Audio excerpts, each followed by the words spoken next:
Okay, so about a month and a half ago, I ended up getting a hold of my ex to see how she was doing, see if she'd changed, see if she'd healed, see if she'd worked on herself.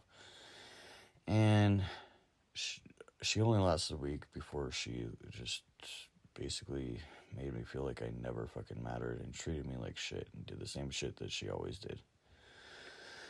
So then I stopped talking to her. And ever since I stopped talking to her and I learned, like, that was the final nail in the coffin.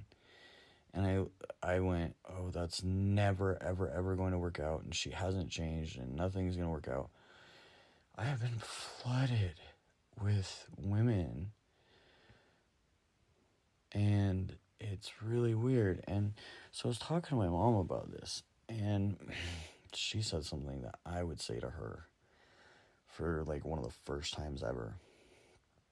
And she said, I think the thing that happens with you is that you can't believe that people actually love you or that you're lovable. And God, talk about the universe calling me out. I, for the first time in my life, and this has been the past year, fully love my authentic self and appreciate myself, and I am just me for once, unapologetically. I see the dark, the light, the everything. I see the beauty in the darkness and in the light and everything.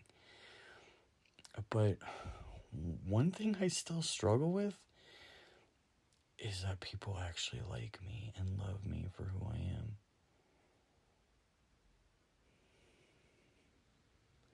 And also, I have a tendency to, like, go into fight or flight if I find out if somebody likes me. And that all stems back to when I was SA'd by one of my ex-girlfriends, like, 15 years ago.